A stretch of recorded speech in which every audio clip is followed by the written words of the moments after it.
Bom, gente, vamos dar início a mais um vídeo, né, para o canal Mente Aberta. E no vídeo de hoje eu irei conversar com vocês sobre o Rivotril, tá? Que é um psicofármaco que hoje em dia está sendo, digamos, uma praga na sociedade, né? Então, vou abordar esse assunto aqui, por ser um dos assuntos da atualidade, para que vocês possam tomar conhecimento das consequências da automedicação, né, sem um acompanhamento médico rigoroso, ainda mais tratando de um psicofármaco, certo? Então, o Rivotril, ele é uma medicação que é bastante útil, é claro, no que diz respeito ao tratamento da ansiedade generalizada, certo? Mas isso quando o tratamento ele tem um rigoroso acompanhamento médico, tá? Ou seja, portadores da ansiedade, eles vivem angustiados, eles vivem preocupados, eles vivem nervoso, dormem mal, não se concentram, se irritam por qualquer coisa. E aí, todos esses problemas, né, não são resolvidos apenas com a medicação, certo? O tratamento vai depender de outros recursos, como a psicoterapia, como atividades físicas e antidepressivos. Os antidepressivos também são os recursos essenciais no tratamento de pessoas que sofrem de ansiedade. E aí onde é que entra o Rivotril nessa história, né?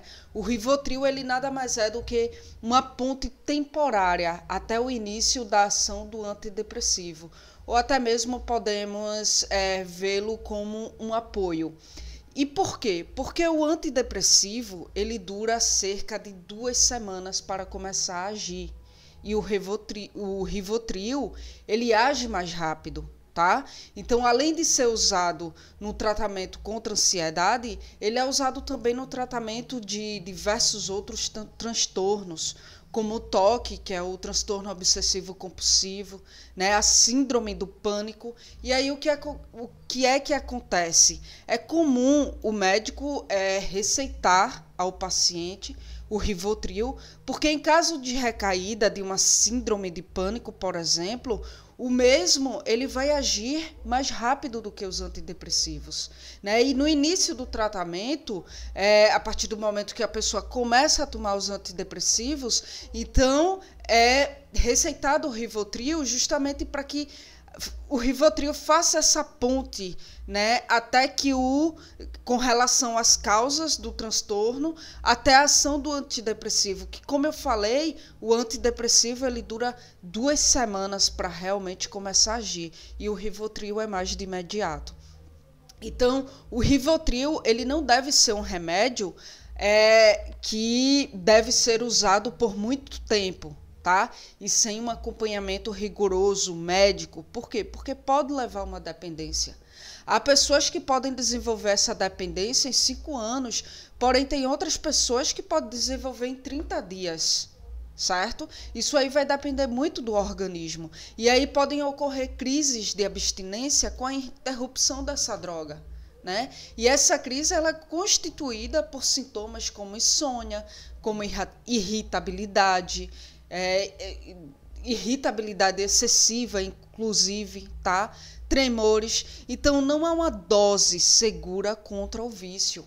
E aí é importante tomarmos a consciência que o Rivotril não é um remédio que deve ser de uso contínuo. É um remédio que deve ser usado contra crises agudas e por, no máximo, 3 a 6 semanas, minha gente. E aí o que é que acontece na prática? Muitos pacientes recebem a receita do Rivotril, tá? E aí passam meses e meses sem voltar ao médico. Daí, quando a medicação acaba, vão para um outro médico, ou até mesmo quando a validade da receita decai, eles vão para um outro médico e daí alegam que o anterior passou Rivotril e que se sentiu bem. E aí o que é que acontece? Sai do consultório com uma nova receita. Isso quando não compram a receita, certo? Então, um psiquiatra, eu li uma matéria de um psiquiatra chamado de Mauro Aranha de Lima, certo? Ele é conselheiro, ele faz parte do Conselho Regional de Medicina, né? Ele é conselheiro do Conselho Regional de Medicina, e ele afirma ser evidente que existe indicação inapropriada do remédio, né? Especialmente por parte dos médicos que são generalistas, ou seja, que não são familiarizados com a saúde mental. E aí, segundo esse especialista, muitas pessoas já chegam ao consultório com queixas de ansiedade pedindo Rivotril. Ou seja, as pessoas, segundo ele, as pessoas trabalham até tarde, chegam em casa ansiosas, né? E aí elas querem logo dormir. Elas não relaxam, não se preparam para o sono, e aí tomar Rivotril ficou mais fácil, né? E isso é uma alegação dele, que também é presidente do Conselho Estadual sobre Drogas, tá? Só que o corpo, minha gente, pode pagar um preço alto por esse comodismo, por essa negligência com a saúde, tá? Reforçando, depressão, ansiedade, pânico e outros distúrbios psicoemocionais não devem ser tratados apenas com remédios, tá? Se há uma causa de fundo psicológico, obviamente é necessário a psicoterapia, para que aí essa causa possa ser atacada. E não apenas os sintomas.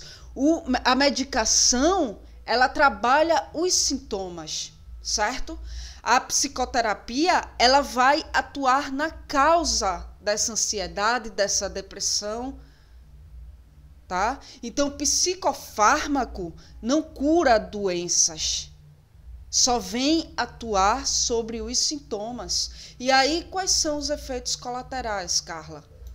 A longo prazo do Rivotril, os efeitos colaterais são sonolência, dor de cabeça, infecção do trato respiratório superior, fadiga, gripe, depressão, vertigem, irritabilidade, insônia, ataxia, perda do equilíbrio, náusea.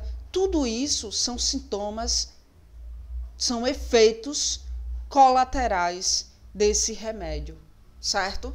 E aí eu vou deixar, inclusive, um link que é da receita, da bula desse medicamento, ou até quem usa vai ter a bula em mãos, que vem na própria caixa do remédio.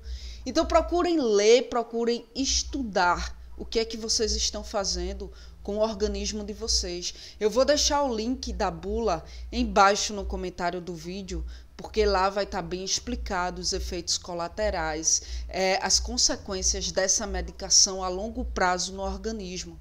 Dentre os efeitos colaterais que eu já citei, há uma coordenação anormal também, certo? Sinusite, e a concentração também fica prejudicada.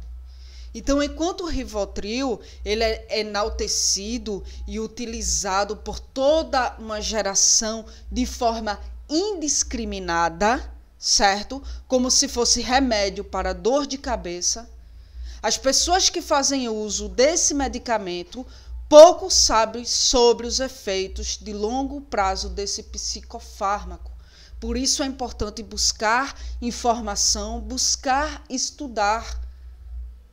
O Rivotril é um remédio da classe dos benzodiazepínicos, certo? Que são drogas, minha gente. Drogas psicotrópicas, isto é, medicamentos que afetam a mente, que afetam o humor. E aí eles também são popularmente conhecidos como tarjas pretas, tranquilizantes, calmantes, ansiolíticos, né? Medicamentos anti-ansiedade, sedativos, pílulas para dormir, inclusive hipnóticos. Tá? São prescritos principalmente nos quadros de ansiedade e problemas de sono. Só que o uso desse medicamento de forma irregular, o efeito vai ser o contrário. Tá? ele vai causar ansiedade, ele vai causar insônia, ele vai causar depressão. Não pense que vai combater, não. De forma irregulada, o efeito é inverso. Tá? O fato é que, ao contrário de uma droga ilícita, como a cocaína, a heroína, ou ao contrário de drogas lícitas, como o álcool e o cigarro, os prejuízos na vida da pessoa podem ser vistos de forma menos clara, porque é um prejuízo que vai se dar a longo prazo. O prejuízo acontece de forma lenta. Os benzos, eles são prescritos para ansiedade e sono, mas a longo prazo algumas pessoas poderão ter a sua ansiedade aumentada, tá? E sua qualidade de sono prejudicada. Quadros depressivos também têm grandes chances de se instalar nos dependentes dessa medicação a longo prazo. Então, alguns usuários de longo prazo relatam não notar nenhum efeito dessas drogas em suas vidas, já tendo tomado a medicação durante alguns anos. Entretanto, quando essas pessoas são questionadas do porquê de não procurarem um médico e fazerem o desmame ou substituição por outro tipo de medicação mais eficaz, esses optam por continuar ingerindo a droga, seja por comodidade ou até mesmo por medo. Na realidade, o medo da retirada dessa medicação mantém o indivíduo tomando esse tipo de remédio. Tá? A maioria, com certeza, já experimentou ficar um dia sem esse remédio, por diversos motivos, e se viu completamente desestabilizado emocionalmente nos dias posteriores. Então, não há dúvida da eficácia e ajuda que esse remédio pode trazer a curto prazo. Não há dúvida. Para quem tem ansiedade, para quem tem insônia, não há dúvida que ajuda, mas é a curto prazo. Entretanto, se tiver que tomar a droga, tome a curto prazo e com acompanhamento médico rigoroso. Não deixe de lembrar que, a longo prazo, ela pode ter efeitos danosos na vida de qualquer pessoa. E o potencial para danos cerebrais, orgânicos e comprometimento cognitivo podem ser permanentes, tá? Segundo diversas pesquisas, e todas essas pesquisas estão disponíveis na internet ou até mesmo em artigos científicos. O ideal é que você desenvolva novas estratégias para lidar com esses eventos estressantes da vida que não estejam baseadas somente no uso do remédio. E aí essas estratégias podem, como eu falei anteriormente, envolver o desenvolvimento pessoal, psicoterapia, mudança de vida, exercícios físicos, meditação, técnicas alternativas de relaxamento, yoga, mais lazer. Tem tantas outras coisas para você recorrer além de um psicofármaco, né? E essas coisas, elas vão gerenciar de forma eficaz a sua ansiedade. Mas claro que com certeza isso dá mais trabalho, né, do que apenas tomar pílulas todos os dias. Porém, as consequências posteriores dessa comodidade são fatais, né? Bom, gente, então é isso. Espero que vocês tenham entendido, reflitam bastante com relação ao que eu falei aqui, referente a essa medicação. Quem quiser entrar em contato comigo, pode entrar em contato através do meu Facebook, certo? Eu vou deixar o link aí embaixo no comentário do vídeo.